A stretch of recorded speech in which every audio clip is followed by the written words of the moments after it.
là-dessus. Ouais, ça nous promet un beau spectacle. Il y a eu aussi dans le quart de finale avec la Chinoise pas mal de contacts avec son adversaire. Elles se sont retrouvées à un moment donné tous les deux au sol. Mais je pense qu'il n'y a pas de séquelles. On va pouvoir repartir sur un nouveau tableau, une demi-finale prestigieuse de la Coupe du Monde. Malheureusement, a priori la dernière de l'organisation en France pour cette étape. Donc il faut en profiter. Et c'est parti pour le premier tiers-temps de cette demi-finale. Alors, Santucho qui teste simplement son épée. Tiens, petite précision, encore, si vous découvrez l'épée, pour allumer la touche, il faut faire une pression de 750 grammes sur la pointe de cette épée. Ouais, tout à fait. Alors, Alberta Santucho, elle est clairement favorite sur ce match, parce qu'elle a fait une saison assez exceptionnelle avec plusieurs podiums, et notamment un podium, même une victoire sur le dernier Grand Prix. Il n'y a pas de touche. Pas de touche, une attaque de la Chinoise et une parade qui ne touche pas, avec la riposte qui ne touche pas de l'Italienne.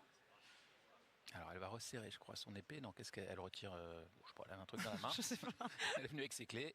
On les a déposées. On reprendra la moto après.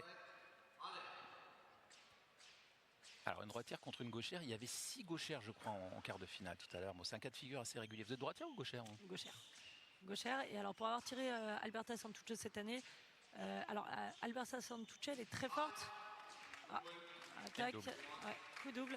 Elle est très forte en octave, c'est-à-dire de défendre les lignes basses avec le fer. Elle est très forte là-dessus, donc je pense qu'en gauchère c'est un bon avantage parce que on est directement sur la cible pour aller toucher l'épaule de Alberta Santucho, ce qui est beaucoup plus dur en droitière parce qu'il y a un détournement à faire avec la lame.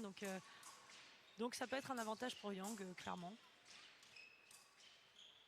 Et on rappelle qu'à l'épée, c'est la seule arme, puisqu'il n'y a pas de convention comme au fleuret et au sabre, on peut avoir des touches doubles qui sont comptabilisées. Ça fait un partout.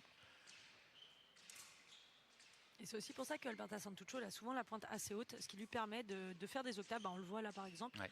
Elle fait beaucoup de préparation en octave, mais pour finir quand même en octave, mais elle est tellement rapide de la main qu'elle peut même les doubler si elle réussit pas à prendre le fer sur sa première octave. Le double, mais elle est très athlétique, elle est très, très complète comme athlète. Allez, nouvelle double. Toujours une action offensive de Santucho. Et la contre-attaque de Yang qui touche. Yang qui est présente, parce que finalement elle est toujours prête là sur les attaques de Santucho. Elle se fait pas surprendre. Je pense qu'elle est, elle comprend en tout cas elle a pris en compte le niveau de l'adversaire parce qu'elle est tout de suite prête et elle sait que Santucho peut attaquer à tout moment. Donc elle fait des défensives de pointe, on appelle, ça veut dire des contre-attaques sans chercher à prendre le fer de l'adversaire. Mais en tout cas, Yang, pour l'instant, je la trouve sérieuse dans ce qu'elle propose. Ouais. Oui, puis elle s'emballe pas, elle reste calme. Vous qui avez vous étiez première remplaçante aux Jeux Olympiques de Paris. Je regarde un petit peu le parcours olympien de Santucho. C'est 2 médailles aux Jeux. Une déjà en bronze, c'était par équipe déjà au Japon, à Tokyo en 2021, et puis l'or plutôt en 2024 à Paris face aux Françaises. Ouais, ça a été un match assez impressionnant. Franchement, le match a été vraiment serré tout le long. Alors une attaque de Santucho, une septime. Alors c'est une attaque qui est, techniquement c'est assez difficile à faire. Ça demande beaucoup de coordination. Regardez le ralenti. Ouais, une attaque en flèche. Donc cette attaque en se lançant un peu en avant, ça s'appelle une flèche. Donc évidemment en déséquilibre total. Ouais, tout à fait. C'est l'attaque la plus rapide en escrime, la flèche.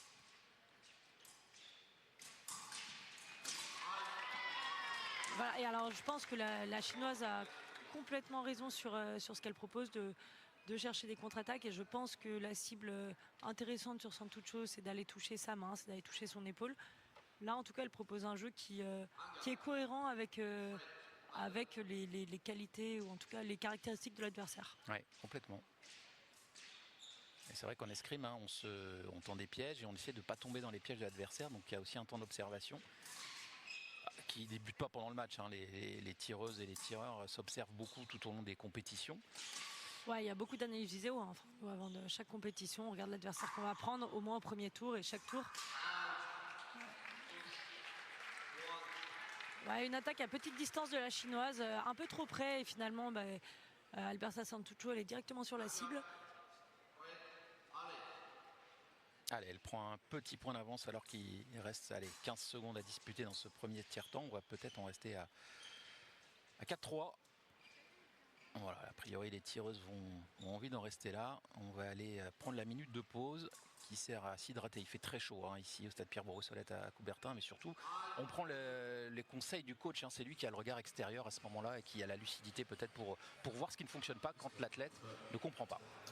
Ouais, tout à fait. Là, on voit Alberta Santuccio qui s'assoit d'ailleurs directement. Les deux athlètes qui s'assoient, donc c'est pas si commun. Normalement, on a tendance à rester actif. On parle d'une minute, mais en fait, de s'asseoir, de se relever, ça fait quand même des mouvements un peu parasites, on va dire. Et là, le fait qu'elle s'assoie, ça en dit quand même un peu long sur l'ambiance actuelle. Il fait chaud, il fait assez humide, donc ouais, j'imagine que là, elles doivent ressentir toute la journée qui est passée, tous les gros matchs qu'elles ont dû effectuer pour arriver en demi-finale. Ouais, puis vraiment cette chaleur, je pense qu'elle joue beaucoup. C'est l'enfer.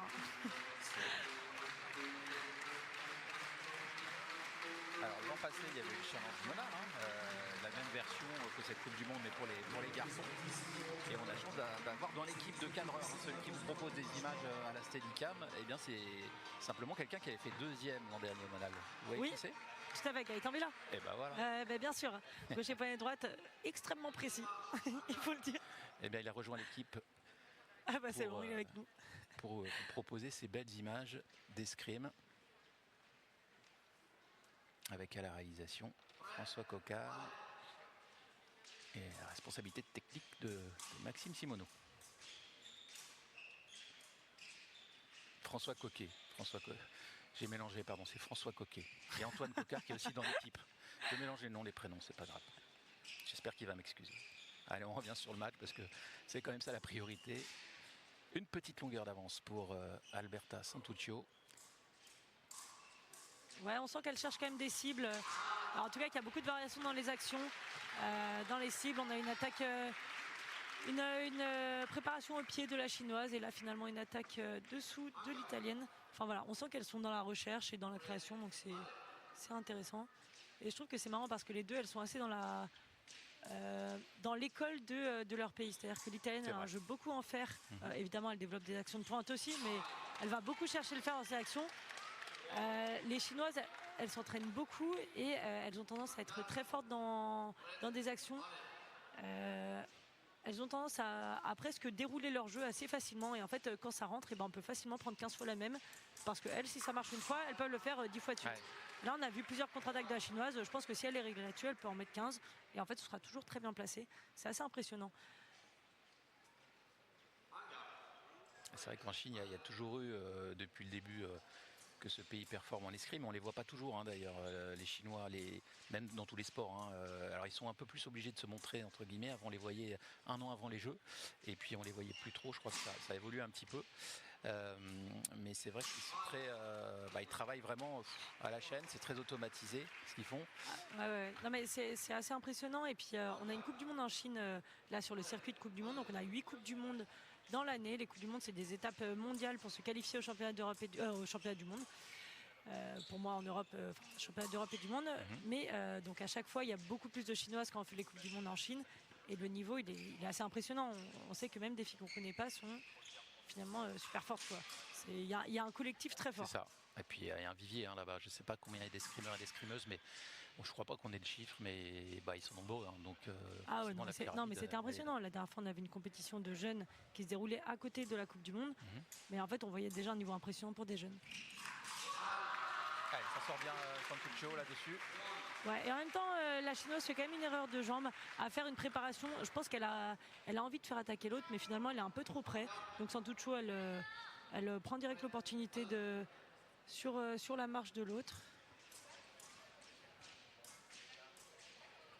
Voilà, et Santuccio, c'est quand même pas facile de tirer contre cet athlète qui a le bras assez tendu de manière générale.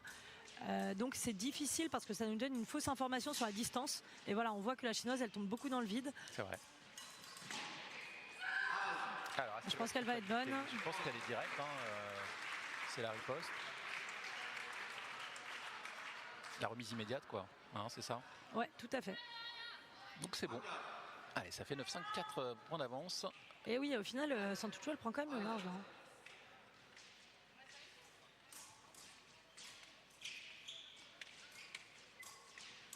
Voilà, c'est vrai que la chinoise, on sent qu'elle a du mal à trouver la distance. Elle essaye de refaire partir Santucho, mais on sent que ses attaques, elle a un peu plus de mal peut-être à trouver la distance. Ah, très bien fait ça. Très bien fait, une bonne octave, donc une défense avec le fer où elle défend la partie inférieure de son corps. Ouais, et là, elle était complètement bloquée, l'italienne, elle ne pouvait rien faire. Bien joué. Maintenant, il faut réussir à la faire venir. Hein. L'italienne, elle est devant, 9-6. C'est vrai que c'est marrant parce que cette italienne, elle a tendance à beaucoup presser ses adversaires. Donc presser, ça veut dire les mettre dans leur partie de terrain. Et là, elle décide de tirer la chinoise de son côté. Ça lui ressemble pas forcément. Donc c'est assez... je pense que évidemment, ça fait partie de sa palette de jeu. Mais c'est vrai que c'est assez original dans ce scénario-là. Peut-être qu'elle mène et qu'elle a l'impression que la chinoise aura plus de mal à créer, à aller développer son jeu vers l'avant. Oui, mais c'est vrai, attention à ne pas jouer un peu contre nature.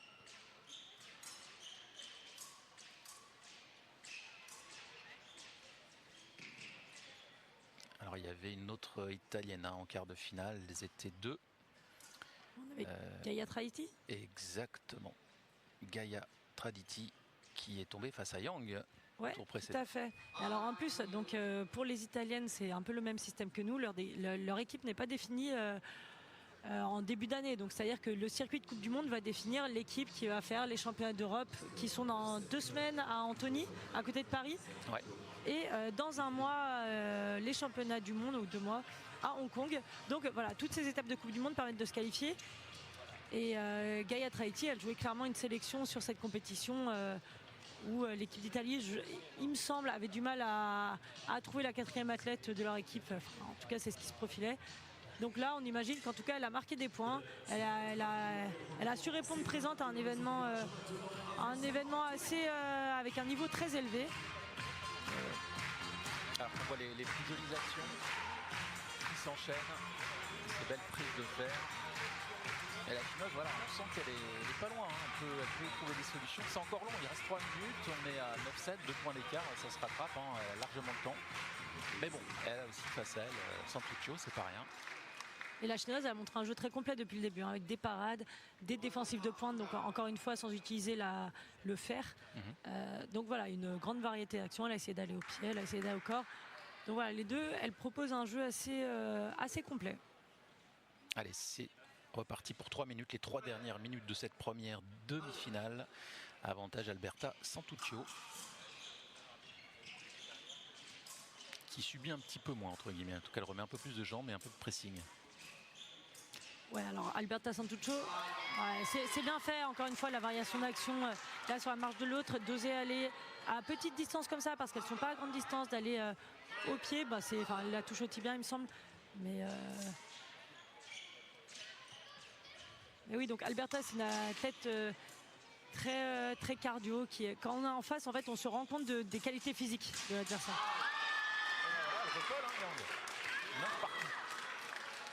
Ce match n'est pas terminé. Il faut expliquer aussi à ceux qui ne connaissent pas forcément l'escrime qu'il y a beaucoup d'intensité, il y a beaucoup de cardio quand on met de l'intensité en escrime. Et puis même les petits mouvements où vous dites, tiens, elle se déplace, mais ça engendre beaucoup d'énergie. Plus la chaleur, plus tous les matchs qui ont été disputés aujourd'hui. Voilà, il y a quand même un gros... il faut avoir du physique, quoi. Alberta Santucho qui est repassé devant, alors avec une attaque de la chinoise en milieu de piste.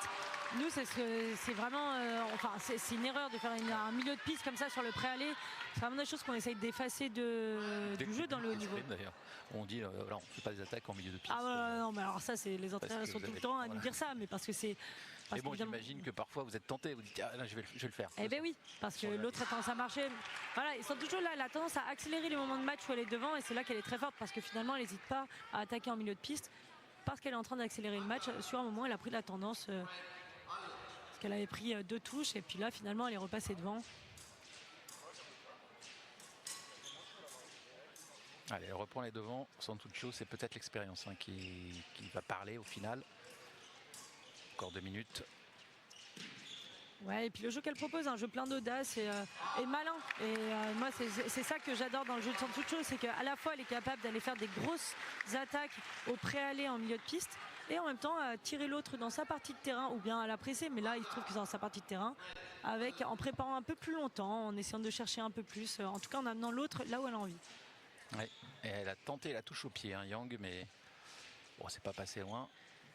Mais c'était bien vu de la part de l'Italienne, qui avait vraiment compris ce qui allait se passer.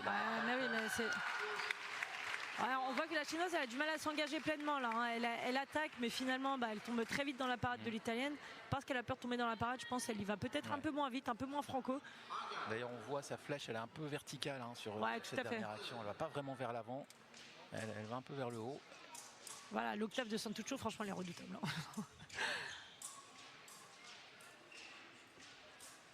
Voilà, et encore avec son bras tendu là qui empêche de rattraper la distance. Quel but pour terminer, c'est bien l'affaire d'Alberta Santuccio, qui est la première finaliste de cette étape de Coupe du Monde. À ce moment-là, on la retrouvera tout à l'heure. Alors, il faut se saluer, les arbitres sont très vigilants là-dessus. Regardez, ils ont donné beaucoup d'énergie. Franchement, je reviens sur cette notion de température, mais la tenue de masse et l'intensité, c'est pas sans répercussion. Je dis pas que demain, il y aura des épreuves pareilles aussi. Non, mais là, elle est impressionnante. Franchement, elle est d'une régularité sur cette saison. Honnêtement, c'est pas si facile d'être d'être favorite en l'occurrence.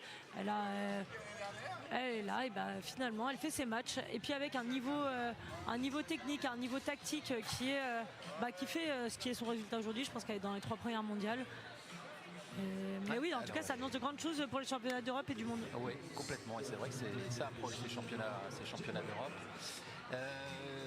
Elle fait partie de la police, je crois, Santuccio. En tout cas, elle fait partie des Fiamme d'Oro. Et je crois que c'est le club dans lequel on a notamment des policiers italiens.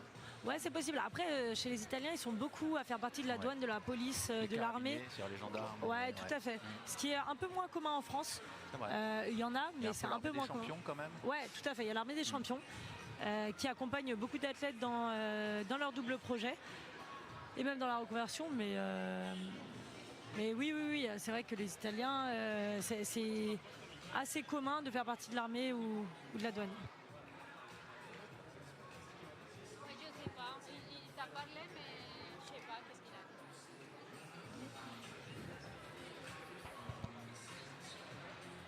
Ouais, c'était quand même un beau match. Je pense qu'on va monter encore d'intensité en finale. On va voir qui va affronter l'Italienne. Alors on va vous les présenter dans quelques instants. On vous en a parlé tout à l'heure. Il y aura la Coréenne Lim Tae. Droitière, poignée droite, c'est vous qui me l'avez dit. Ouais, tout à fait. C'est une super tireuse. Moi, alors,